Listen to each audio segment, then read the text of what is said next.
Module 4, The Leadership of Susan B. Anthony. Chapter 13, The Hope Chest by Karen Schwabach. Homework. Read Chapter 13 and complete the summary notes and summary. Background information for Chapter 13. During the 1920s in the United States, African Americans faced many negative stereotypes and much discrimination because of the color of their skin. A stereotype is an expectation by a group of people that another group of people should act, think, or look a certain way. Stereotypes are often untrue and hurtful. An example of a stereotype is athletes get bad grades.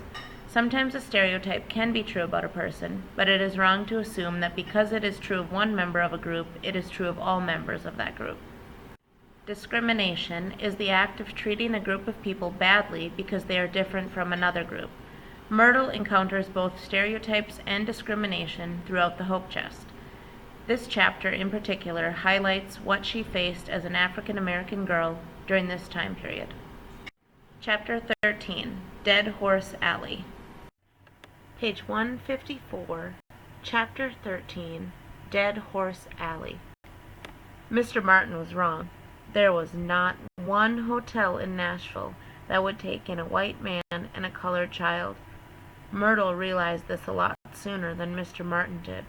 She tried to tell him, but he just got more and more irritable and wouldn't listen. They couldn't even find anywhere to eat lunch. At the first drugstore, they went in and sat down at the lunch counter. The boy at the counter didn't even speak to them. He simply called to the druggist in the back to telephone the police. Myrtle didn't have much trouble getting Mr. Martin out of there.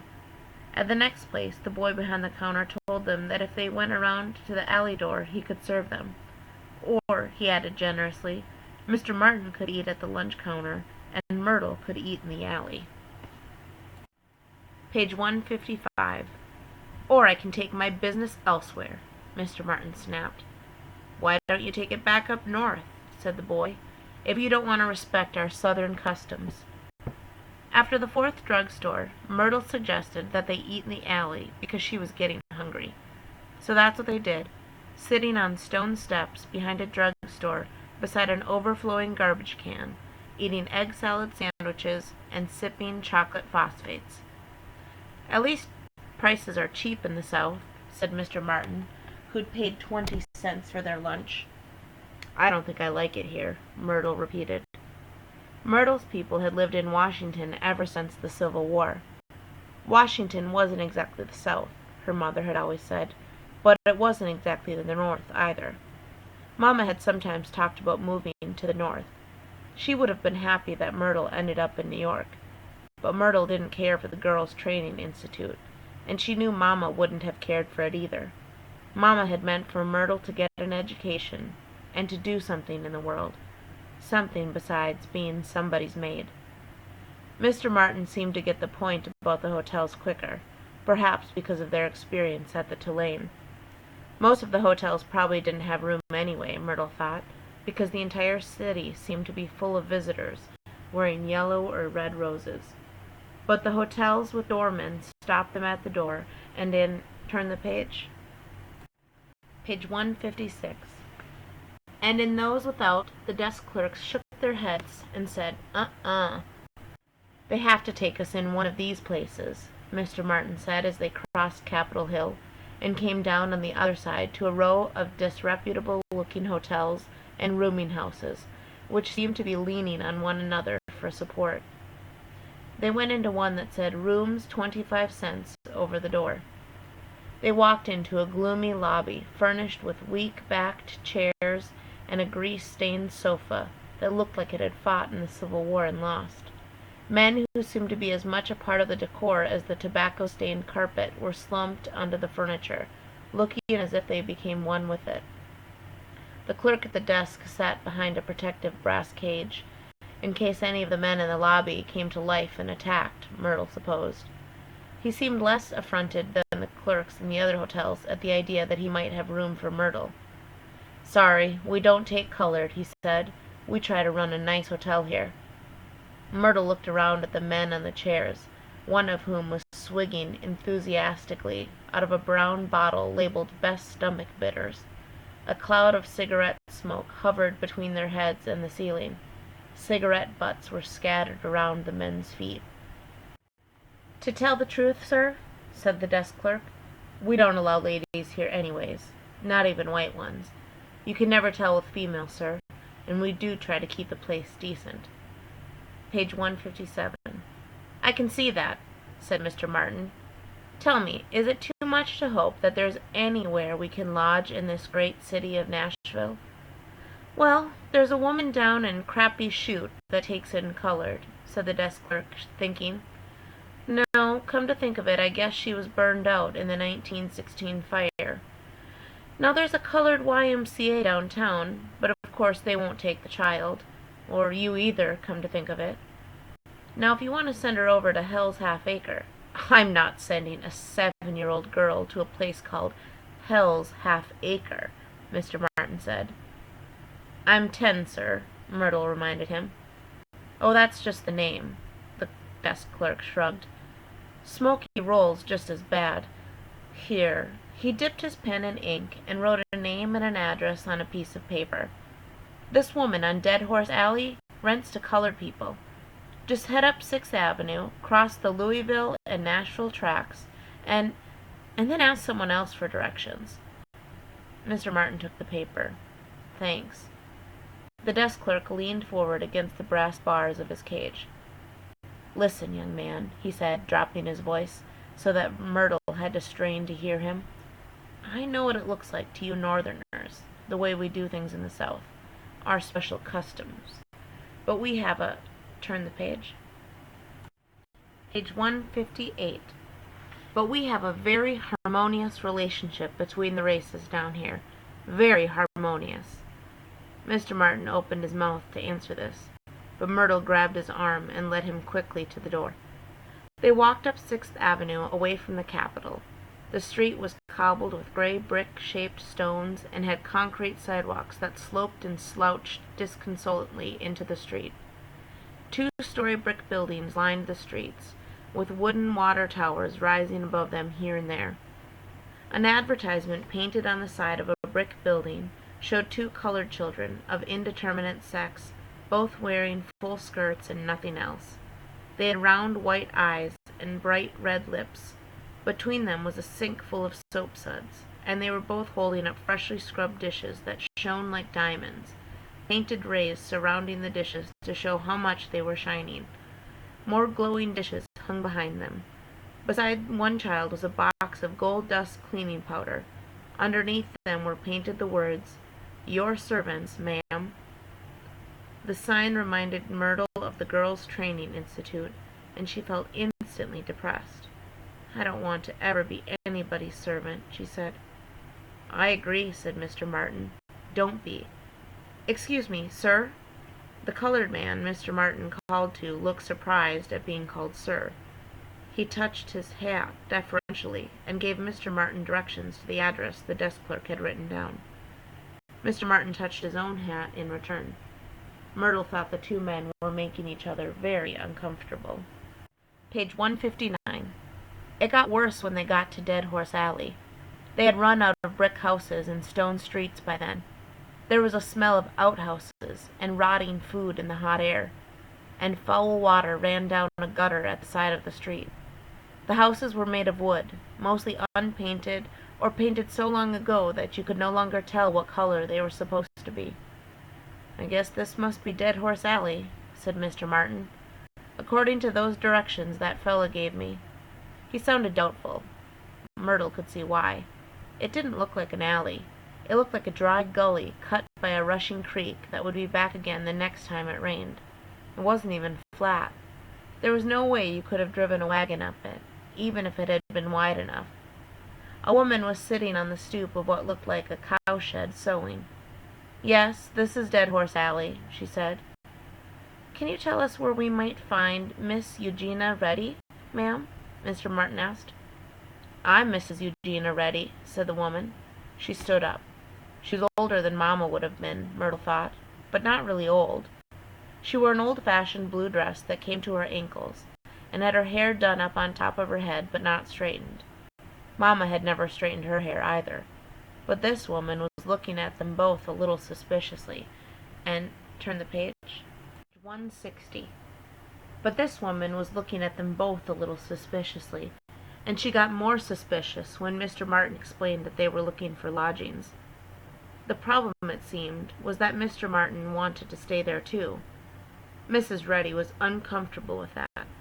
She seemed to be thinking that if Mr. Martin wanted to stay in a place like Dead Horse Alley, he must be on the run from the law or something. Mr. Martin's evil-looking scar probably encouraged her impression, which Myrtle had to admit was correct. She quoted a high price, $2 a week, but Mr. Martin accepted it without demurral, and she seemed to feel she had no choice but to let them inside. The house really had been a cowshed at one point. Myrtle was sure of it. A wooden floor had been put down, and the place was scrupulously clean, but it still smelled faintly of cows. The two partitioned-off bedrooms reminded Myrtle of stalls. One of them was clearly Mrs. Reddy's room. The other one, she supposed, Mr. Martin would get, and she'd have to be in the kitchen. The kitchen had a wood cook-stove, a dry sink, and a table covered with a checkered oilcloth. A treadle sewing machine stood against the wall. There was a shelf with a Bible on it, and a wedding picture of Mrs. Reddy and some fellow who must be Mr. Reddy. Next to it was a picture of a serious-looking young colored lady with round glasses. Next to that was a yellow rose stuck in a bottle. The girl is my daughter, Rosalie. She's in preparatory school for Fisk University. She aims to be a doctor. Page 161. There's a colored medical school, Meharry, in Nashville, said Mrs. Reddy. The gentleman is my husband, Walter. He was killed in the Dutch Bend train derailment in 1918. I'm sorry, ma'am, said Myrtle. Mr. Martin looked like he was thinking of saying something Bolshevist about railroads, and thought better of it. Myrtle had learned on their travels that he thought railroads were all run by robber barons who didn't care if their workers and passengers died. I am sorry to hear it, ma'am. Does that yellow rose mean— Yes, I'm a suffragist, said Mrs. Reddy defiantly, and I support the Susan B. Anthony amendment. So do we, said Myrtle. Well, just stay out of sight, child, said Mrs. Reddy. That's our job this week. She sounded bitter. I can always stay out of sight, ma'am, said Myrtle. I can turn invisible. Child, we can all do that, said Mrs. Reddy. Chloe had thought Violet's idea of being a spy was an excellent one. And you can report to me several times a day, she said. You can come down to the Tulane, or I'll go up to the Hermitage. No, that won't work, said Violet. Everyone knows the Tulane's a Suff base, so I can't go in there with my red rose on, and I can't be seen talking to Suffs at the Hermitage. Turn the page. Page 162. They had agreed to meet instead at Max Bloomstein's pharmacy for lunch at noon each day, neither of them wearing Suff or anti-symbols. Violet thought it sounded exciting and spy-like, like something from the movies. Going back to the Hermitage was less exciting. The 9th floor of the Hermitage was somehow hotter than she remembered. When she turned the key and opened the door to room 907, she saw that the clothesline full of nankeen bloomers had been taken down, and their occupant was in possession of the room. "Oh," said the woman, startled. "I beg your pardon," said Violet. "I'm Miss Violet Mayhew. They, gave me that other bed." "Oh!" The woman's mouth was shaped like an O, so maybe it was the easiest sound for her to make. She was stout, and not much taller than Violet, and about 30 years old. She had brass-colored hair, piled up under a spreading pink hat, and round, startled blue eyes. She was wearing a flouncy pink dress that Violet could have considered too babyish for herself. "I'm Miss Anisette Esquadrille," she said. "I was just getting ready for the thing tonight." She nodded at the bedside table, and Violet saw that the electric curling iron was now plugged in. How anyone could want more heat on a day like this, she couldn't imagine. Still, she might as well get right into spying. "What thing?" she asked, sitting down on her bed. "I mean, I know there's a thing, but I forgot." Page 163. Miss Esquadrille untied the ribbons that held on her hat, and began unpinning her hair. "I don't know. Something at the Capitol? Miss Charlotte Rowe is going to speak. Have you met her?" "Yes," said Violet. "I met her at the train station." "She's so clever," said Miss Escudrille. "And Miss Josephine Anderson Pearson will be there, and Senator Candler, of course, and Mrs. James S. Picknard, and some stuffs, too, I suppose." "Are they going to vote on the amendment?" said Violet. "I don't think so," said Miss Escudrille, opening the metal clamp on the hair curler, rolling a lock of brass-colored hair around it, and snapping the curler shut. "I don't really understand all that part of it. It's just some sort of meeting. There'll be speeches." A dreadful smell of burned hair filled the room. "Do you want to use this next?" Miss Escudrille asked.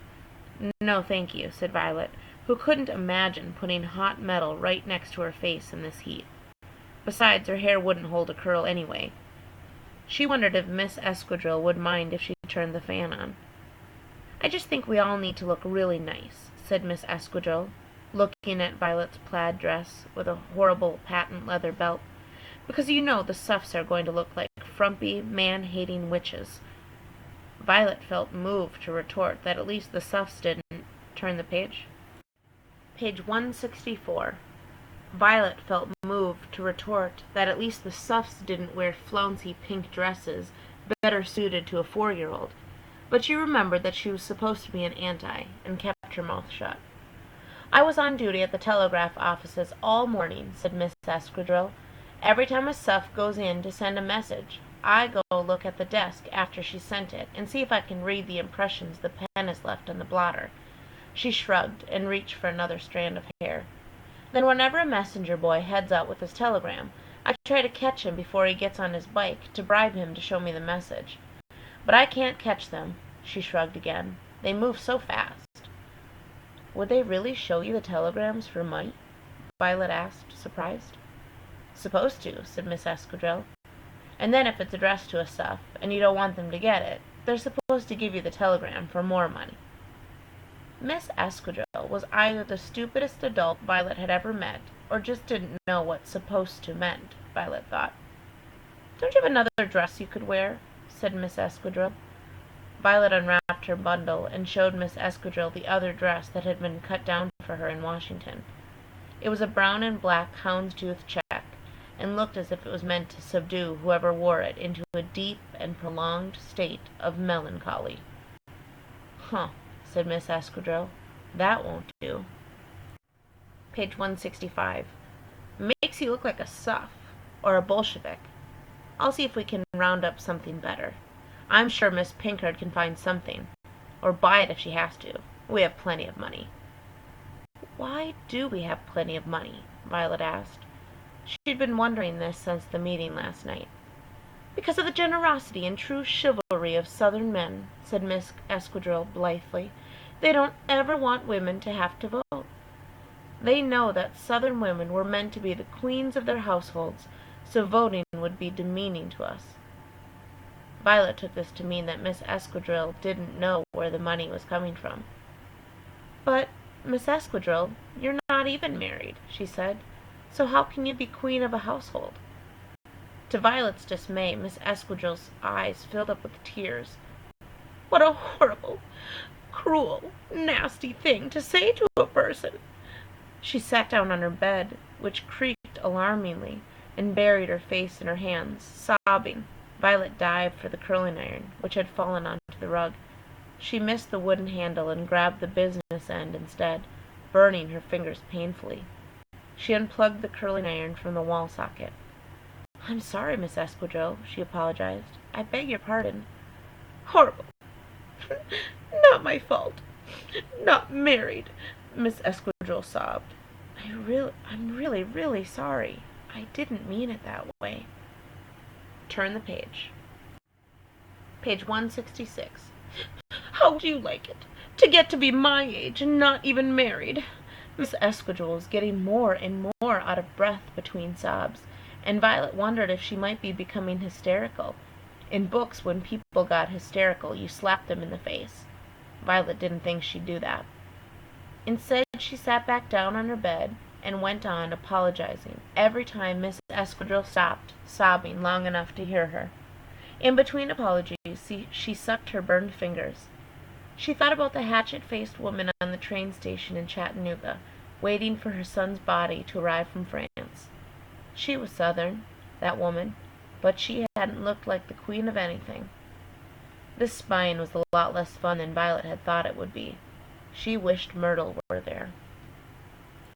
End of Chapter 13. Homework. Read Chapter 13 and complete the summary notes and summary. Let's review how to fill out the somebody in, wanted, but, so, then summary notes.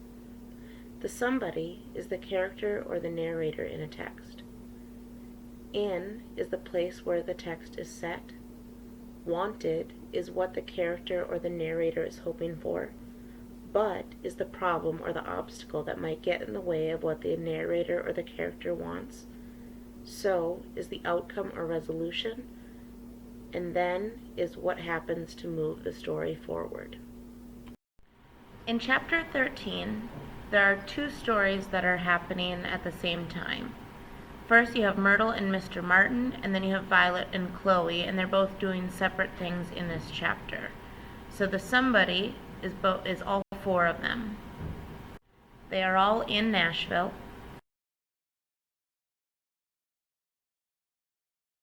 So the wanted section, it's going to be different for each character. So Violet, she wanted to spy on the Antis, while Myrtle and Mr. Martin, they wanted to do what? And I want you to fill in the blank there. For the but, we're thinking about what obstacle stood in their way. For Violet, it's that she doesn't know how to start becoming a spy. For Mr. Martin and Myrtle, there are definitely some obstacles in their way. So you're going to fill in the blanks for no one will let Mr. Martin and Myrtle blank because of blank. Fill in those blanks.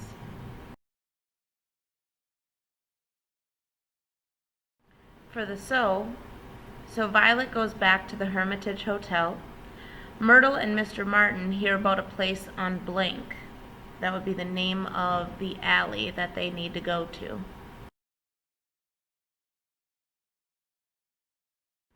Then Violet finds out that the Antis are blank, and Mr. Martin and Myrtle finally find a place blank. And for that one, you're going to put where they find their place to stay. Pause the video if you need more time to complete the work on your homework.